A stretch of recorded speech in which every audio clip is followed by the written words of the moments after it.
exponential graphs, parent functions. Oops, sorry about that. We worked on these a little bit this last week. So remember exponential graphs, parent graphs, whether it's e to the x or 2 to the x. And here's one right there at 0, 1.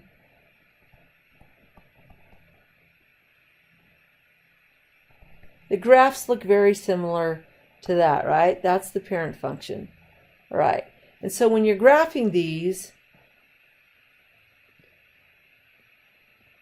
the base number changes the growth of the function, but then the multiplier on the outside also changes it. And so you have to be aware of both of those things. But remember the x value. So if you're going to do a table of values, and let's go ahead and start with 0, because that's 3 to the 0 is 1. I think that you all, any non-zero number to the 0 power is always 1. Well, 1 times 1/2 is just 1/2. If we put a 1 in there, well, 3 to the first is 3. 3 times 1/2 is just 3/2. We put a 2 in there. 3 squared is 9.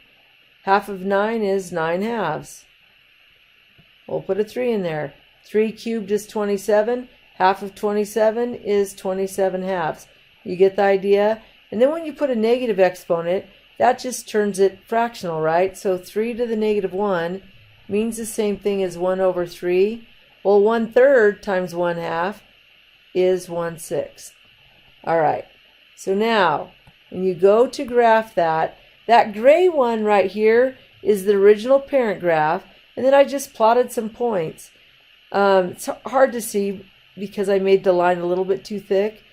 But instead of being at 1, at negative 1, we're down here at sorry, that's positive 1/6 right there, at 1/6. And then when we put 0 in, we're at 1/2.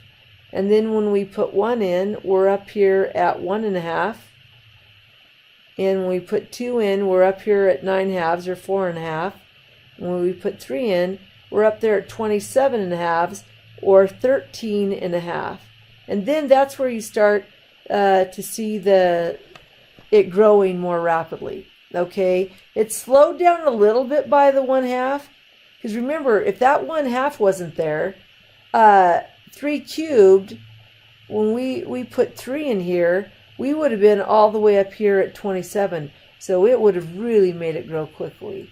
Now what I want you to see is we haven't done one yet, and I'm going to cover all of this up, and there we go, just so you're not distracted by that. Now look what happens. We have a fraction for the base number, and I'm going to go ahead and show you. So the parent graph, if that would have said 4 times 2 to the x, or just 2 to the x, this would have been that graph right here.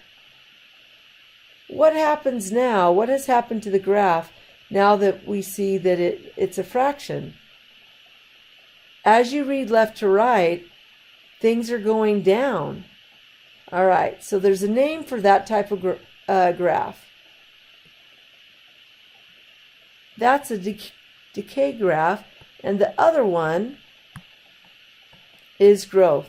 So it's always as you read left to right, and as values increase, it is growing. As values as you read left to right, so left to right, values are decreasing. That's called decay.